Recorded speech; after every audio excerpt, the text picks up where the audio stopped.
hidup ini melelahkan. Pagi-pagi engkau bergegas mengejar waktu, mengejar pekerjaan, mengejar penghasilan, mengejar pengakuan, lalu malam datang, tubuh lelah, hati kosong. Engkau merasa sudah berusaha keras, tapi dunia seakan selalu berlari lebih cepat. Bukankah terkadang kita bertanya dalam hati, sampai kapan aku harus seperti ini? Sampai kapan aku harus terus berlari? Kita kira kebahagiaan akan datang jika kita mendapat apa yang kita kejar. Tapi nyatanya ketika apa yang kita harapkan datang, hati kita hanya bahagia sebentar lalu kembali resah, seperti seseorang yang minum air laut. Semakin banyak ia minum, semakin haus ia rasakan. Bayangkan seandainya kita tidak perlu lagi berlari begitu keras. Bayangkan jika justru dunia yang berlari mengejar kita.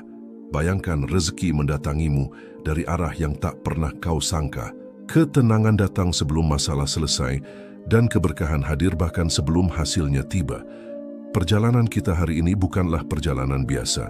Ini adalah perjalanan untuk mengubah cara kita memandang hidup. Kita akan belajar bagaimana berhenti menjadi hamba dunia dan menjadikan dunia yang bekerja untuk kita. Rahasia terbesar agar dunia mengejarmu bukanlah bekerja tanpa henti, bukan pula sekedar mengandalkan strategi dan perencanaan. Rahasia itu ada dalam kalam Allah yang suci. Dengarkan baik-baik firman Allah. Barang siapa bertakwa kepada Allah, niscaya Dia akan memberikan jalan keluar baginya dan rezeki dari arah yang tidak ia sangka-sangka. Betapa lembut namun tegas janji ini.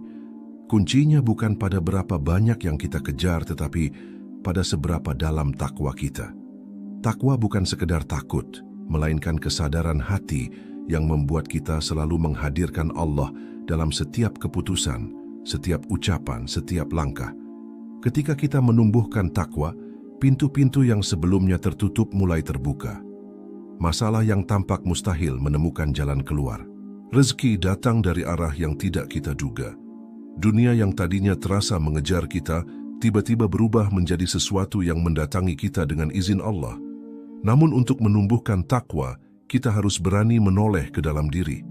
Kadang kita terlalu sibuk mengatur rencana, mencari jalan keluar dengan kekuatan kita sendiri sampai lupa untuk bertanya pada diri sendiri, apa yang sebenarnya aku kejar? Apakah semua ini membuatku lebih dekat dengan Allah atau justru menjauhkan aku darinya? Disinilah kita perlu jeda berhenti sejenak, bukan untuk menyerah tetapi untuk mendengar suara hati yang selama ini tenggelam dalam kebisingan dunia. Suara hati itu berkata, liri kembalilah.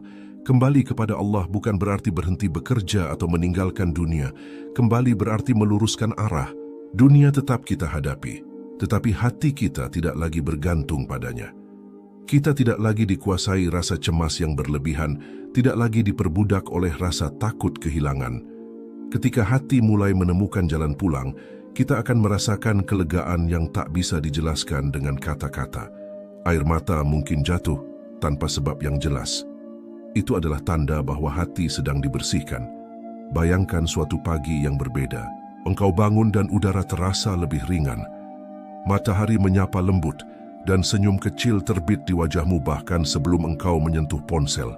Engkau merasakan ketenangan yang dulu jarang engkau rasakan. Hari itu masalahmu belum tentu hilang. Tugas-tugasmu belum tentu selesai. Namun hatimu berubah. Engkau merasa lebih siap menghadapinya. Engkau sadar segala sesuatu ada dalam genggaman Allah. Dan yang perlu engkau lakukan hanyalah berusaha sebaik mungkin sambil menjaga hati tetap tenang. Ketika hati sudah lurus, dunia pun akan mulai berubah.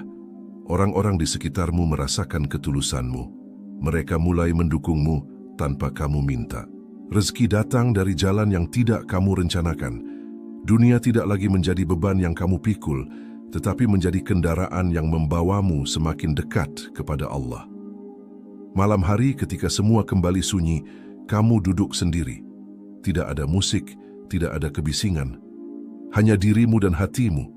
Kamu menarik napas perlahan, merasakan ketenangan yang dulu jarang kamu rasakan. Kamu mulai menyadari kebahagiaan yang kamu cari selama ini, bukan pada apa yang kamu miliki, tetapi pada siapa yang selalu bersamamu. Kamu mulai mengerti, ketenangan bukan datang setelah semua masalah selesai, tetapi datang ketika kamu menyerahkan segala masalahmu kepada Allah. Dan pada saat itu, engkau sadar perjalanan ini baru saja dimulai. Perjalanan menata hati dimulai dari sesuatu yang kecil namun menentukan segalanya. Niat. Niat adalah akar dari seluruh amal. Jika akar itu baik, maka pohon kehidupan kita akan tumbuh subur. Jika akar itu kotor, maka pohon itu akan layu walau dari luar tampak hijau. Duduklah sejenak, pejamkan matamu. Ucapkan perlahan di dalam hati, "Ya Allah, aku ingin Engkau ridho. Aku ingin hidupku bersih dari kesombongan, dari cinta dunia yang berlebihan. Aku ingin menjadikanmu tujuan, bukan sekedar lisan yang memujimu, tetapi hati yang sungguh-sungguh menghadap kepadamu." Kalimat sederhana itu, bila diulang-ulang akan menjadi doa yang menghidupkan hati. Ia akan menjadi akar dari semua langkahmu. Banyak dari kita yang berbuat baik, tetapi tidak sadar bahwa di balik kebaikan itu ada harapan dunia. Kita salat, tetapi hati kita memikirkan keuntungan. Kita bersedekah, tetapi berharap dilihat orang. Kita menolong, tetapi ingin dipuji. Ketakwaan tumbuh ketika kita belajar memurnikan tujuan. Kita mulai berkata pada diri sendiri, "Aku bekerja bukan hanya untuk gajiku, tetapi agar nafkahku halal dan membawa berkah. Aku menolong bukan agar orang berterima kasih, tetapi agar Allah ridho. Aku sabar bukan karena aku lemah, tetapi karena aku percaya Allah melihat." Saat hati mulai jernih, beban terasa ringan. Kita tidak lagi mudah kecewa ketika manusia tidak menghargai. Kita tidak lagi terlalu senang ketika dunia memuji. Karena kita tahu yang paling penting adalah pandangan Allah, bukan pandangan manusia. Ketakwaan hanya bisa bertahan jika hubungan kita dengan Allah terjaga. Mulailah dari hal yang paling mendasar. Salat bukan sekedar kewajiban, tetapi pertemuan dengan Sang Kekasih. Hadirkan hati ketika berdiri, rasakan setiap bacaan, biarkan sujudmu menjadi tempatmu meletakkan semua beban. Bangunlah di sepertiga malam walau hanya sebentar. Angkat tanganmu. Ucapkan segala keluh kesahmu. Biarkan air mata menjadi saksi kerinduanmu kepadanya. Disitulah hati mulai lembut, dan disitulah pintu-pintu pertolongan mulai terbuka. Takwa adalah kesadaran yang membuat kita selalu ingat bahwa Allah melihat kita. Dan saat kesadaran itu menjadi kebiasaan, dunia akan terasa lebih ringan. Kita tidak lagi panik ketika gagal, tidak lagi sombong ketika berhasil. Dalam perjalanan ini akan ada saatnya kita diuji. Ada doa yang tidak langsung terkabul, ada usaha yang terasa berat, ada pintu yang masih tertutup, namun disitulah ketakwaan diuji. Sabar bukan berarti diam tanpa usaha, tetapi terus berusaha sambil percaya bahwa Allah punya waktu terbaik. Syukur bukan hanya diucapkan ketika kita mendapat nikmat besar, tetapi juga ketika kita diberi hal kecil. Bahkan ketika kita diberi ujian yang menyadarkan kita, orang yang sabar dan bersyukur akan menemukan keajaiban. Hatinya tetap tenang bahkan ketika dunia di sekitarnya berguncang. Dan itulah saat dunia mulai tunduk, bukan karena ia kuat, tetapi karena Allah menolongnya. Semakin hari hati kita semakin peka, kita mulai bisa merasakan kapan niat kita miring dan segera meluruskannya. Kita mulai bisa merasakan kapan kita terlalu cinta dunia dan segera menahan diri. Kita mulai menikmati momen-momen hening, karena disitulah kita merasa dekat dengan Allah. Kita mulai melihat dunia bukan dengan mata yang serakah, tetapi dengan mata yang bersyukur. Dunia mulai datang mendekat, rezeki menjadi lebih berkah, hati menjadi lebih lapang, dan masalah menjadi guru yang mendewasakan. Dan kita pun mulai mengerti inilah awal hidup yang sebenarnya. Ketika hati mulai terbiasa mengingat Allah, ada sesuatu yang berubah pelan-pelan dalam hidupmu. Hal-hal kecil yang dulu terasa biasa, kini mulai terasa bermakna. Senyum seseorang di jalan membuatmu bersyukur. Pagi yang tenang terasa seperti hadiah. Bahkan kesulitan kecil yang dulu membuatmu marah kini menjadi pengingat yang membuatmu mendekat kepadanya. Ini adalah tanda pertama bahwa dunia mulai melunak. Dunia yang dulu terasa keras dan menekan, kini seolah lebih bersahabat. Masalah masih ada, tetapi cara hatimu menghadapinya berbeda. Kamu tidak lagi mudah panik.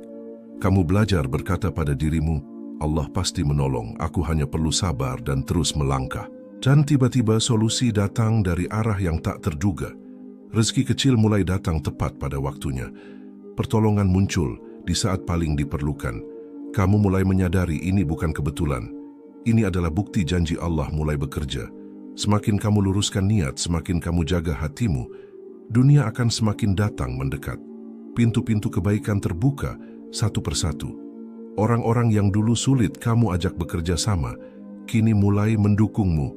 Kesempatan yang dulu jauh tiba-tiba hadir di hadapanmu. Dan yang paling indah, kamu tidak lagi merasa takut kehilangan, karena kamu tahu dunia yang datang kepadamu bukan karena kepintaranmu semata, tetapi karena Allah yang menggerakkannya, dan Allah yang memberi adalah Allah yang mampu menjaga hidupmu. Mulai lebih tenang. Kamu tidak lagi sibuk membandingkan hidupmu dengan hidup orang lain.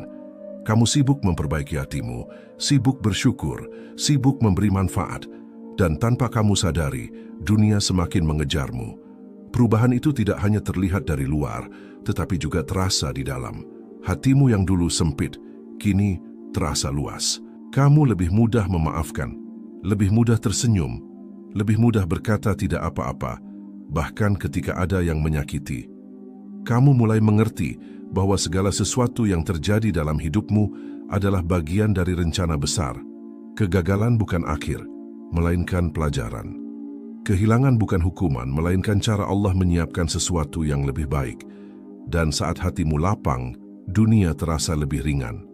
Kamu menikmati perjalanan bukan hanya menunggu hasil, kamu menemukan kebahagiaan bahkan di tengah ujian. Kemudian kamu mulai melihat sesuatu yang tak bisa dijelaskan dengan logika biasa. Rezeki datang pada waktu yang paling tepat. Bukan lebih cepat, bukan lebih lambat. Masalah yang rumit menemukan penyelesaian yang bahkan tidak terpikirkan sebelumnya. Kadang pertolongan itu datang lewat orang yang sama sekali tidak kamu duga. Kadang ia datang lewat jalan yang awalnya tampak sulit, tapi ketika kamu melewatinya, kamu sadar itu adalah jalan terbaik yang Allah pilihkan untukmu. Dan disitulah kamu semakin yakin, semakin mantap melangkah, semakin percaya bahwa jika hatimu terus terhubung dengannya, dunia akan terus mendatangimu dengan cara yang paling indah.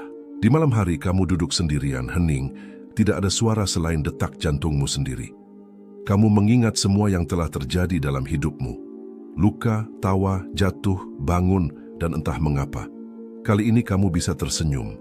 Kamu bisa berkata dalam hati, ternyata semua ini tidak sia-sia.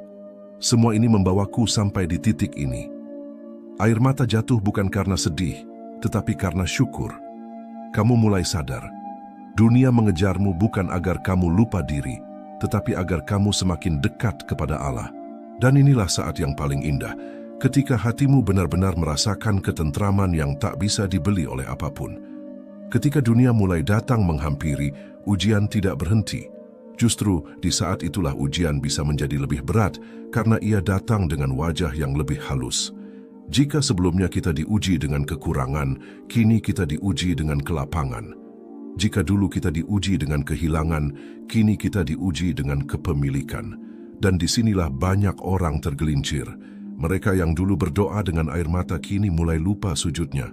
Mereka yang dulu sabar dalam kesempitan, kini mulai lupa diri dalam kelapangan.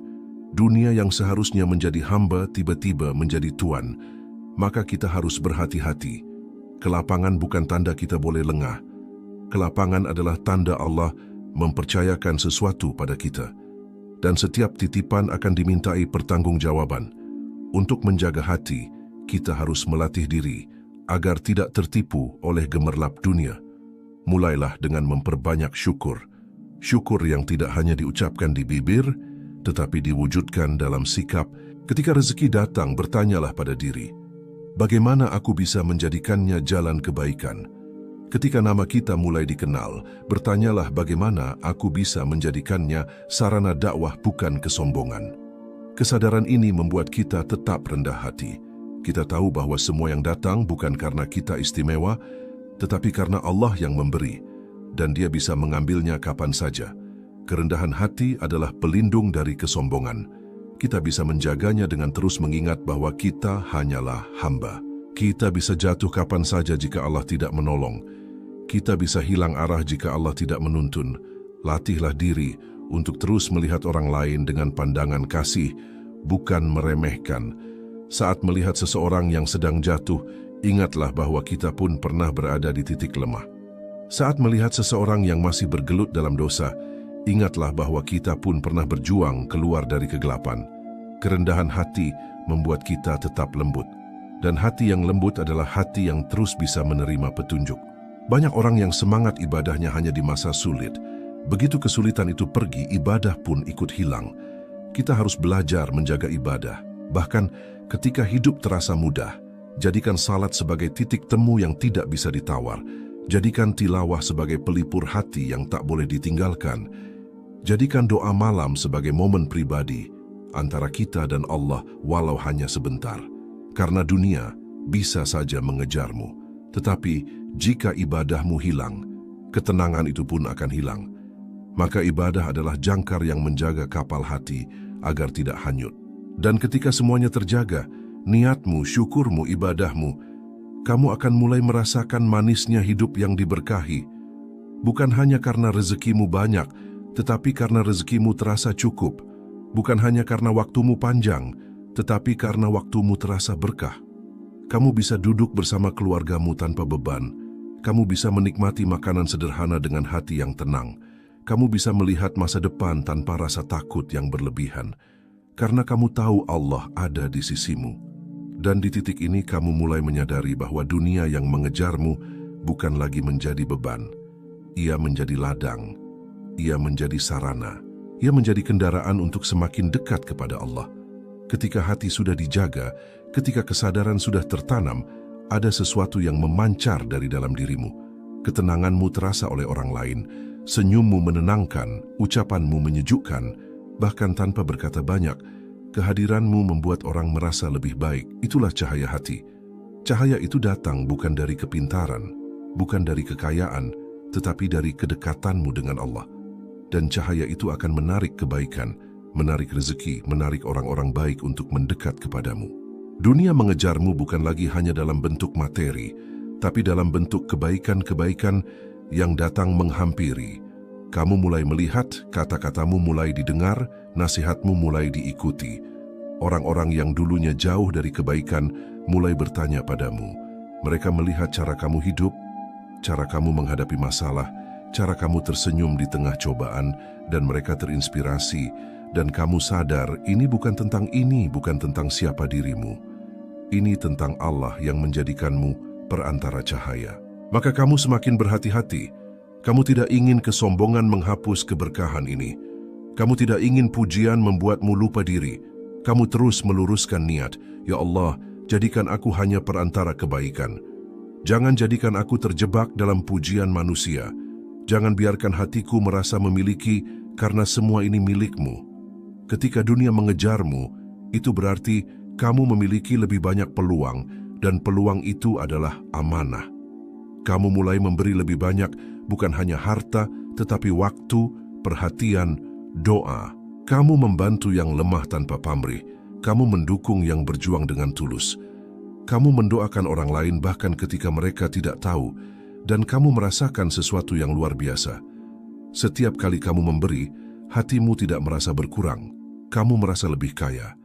Setiap kali kamu membantu orang lain, masalahmu terasa lebih ringan. Setiap kali kamu mendamaikan dua orang, hatimu semakin damai. Inilah rahasia yang jarang disadari. Ketika kamu menjadi sebab kebaikan, dunia akan semakin mendatangimu. Kamu mulai menjadi sosok yang membawa kedamaian di kamu berada. Ketika ada perselisihan, kamu hadir sebagai penenang. Ketika ada kegelapan, kamu hadir sebagai pelita.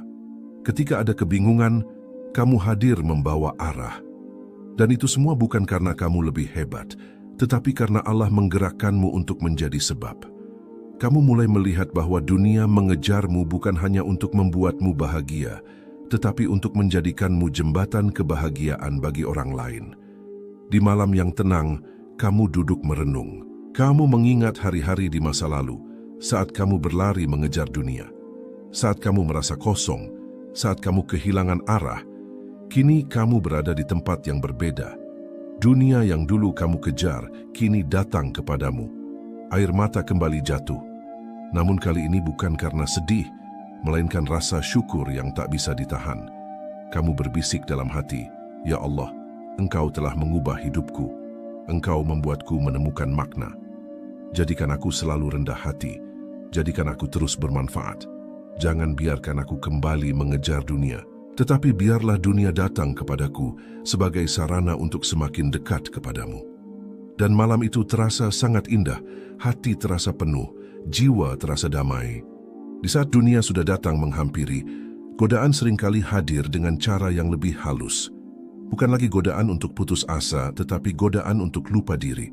Bukan lagi rasa takut kehilangan, tetapi rasa terlalu percaya diri. Saat rezeki lancar, kita bisa lupa berdoa. Saat urusan mudah, kita bisa lupa bersujud.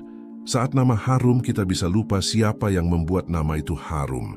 Dan disitulah bahaya terbesar mengintai ketika hati mulai merasa, ini semua karena aku. Maka kita perlu sadar, kita perlu menjaga hati agar tidak kembali mencintai dunia melebihi cintanya pada Allah. Hati yang selamat, hati yang seimbang antara takut dan harap. Takut bukan berarti pesimis, tetapi sadar bahwa setiap nikmat bisa diambil kapan saja. Harap bukan berarti lalai, tetapi percaya bahwa Allah akan terus menolong selama kita dekat kepadanya. Kita perlu mengingat kematian agar kita tidak terlena oleh kehidupan. Kita perlu mengingat akhirat agar kita tidak tenggelam dalam dunia. Kita perlu terus bertanya pada diri sendiri, apakah hatiku masih bergantung pada Allah ataukah ia mulai bergantung pada harta, pada pujian, pada manusia? Pertanyaan-pertanyaan itu menjaga kita agar tetap sadar. Kesombongan adalah penyakit yang bisa merusak semua kebaikan. Ia bisa hadir dalam bentuk yang sangat halus. Merasa lebih baik dari orang lain, merasa lebih layak mendapatkan kebaikan, merasa diri paling benar. Cara terbaik untuk melawannya adalah dengan terus mengingat asal kita. Kita diciptakan dari tanah. Kita pernah tidak memiliki apa-apa. Semua yang ada sekarang hanyalah titipan. Kita juga bisa melawannya dengan memperbanyak sujud, karena sujud adalah puncak kerendahan hati. Saat dahi kita menyentuh tanah, semua kesombongan luruh bersama debu. Ketika hidup sudah mudah, kadang kita menunda amal. Kita berkata, nanti saja sedekahnya, toh aku masih punya waktu. Padahal waktu bisa habis kapan saja. Maka penting untuk tetap konsisten, tetap memberi, tetap menolong, tetap mendoakan. Jangan sampai dunia yang mengejar kita membuat kita berhenti berlari menuju Allah. Jadikan setiap nikmat sebagai pengingat, bukan pengalih. Konsistensi kecil yang dijaga setiap hari akan menjadi pagar yang melindungi kita dari kelalaian besar. Dan pada akhirnya, yang paling kita harapkan bukan sekedar dunia mengejar kita, tetapi hati kita tetap teguh sampai akhir. Karena dunia bisa datang dan pergi, tetapi yang abadi adalah bagaimana kita kembali kepada Allah. Di dalam keheningan kita berdoa dengan sungguh-sungguh, Ya Allah, jangan biarkan aku tergelincir ketika aku sudah dekat denganmu. Jangan biarkan aku lupa saat Engkau memberi. Jadikan aku hamba yang tetap bersyukur dalam kelapangan, tetap sabar dalam kesulitan, tetap istiqomah sampai ajal menjemput. Dan doa itu menjadi pegangan yang menjaga hati tetap hidup. Bahkan di puncak keberhasilan, kini kita menoleh ke belakang. Perjalanan yang dimulai dengan kegelisahan kini berakhir dengan ketenangan. Dulu kita merasa dunia terlalu jauh, terlalu berat untuk dikejar. Kita berlari terengah-engah tetapi tidak pernah merasa cukup. Namun sedikit demi sedikit kita belajar. Kita menata niat, kita membersihkan hati, kita mendekat kepada Allah, dan tiba-tiba dunia yang dulu terasa lari menjauh, kini datang mendekat. Rezeki hadir dengan cara yang tak disangka. Hati menjadi lapang, hidup menjadi lebih ringan. Dan kita sadar semua ini bukan kebetulan, ini adalah janji Allah yang benar. Perjalanan ini telah mengajarkan kita sesuatu yang sangat penting. Dunia hanyalah cermin dari hati kita. Jika hati kita sibuk mengejar dunia, dunia akan lari menjauh.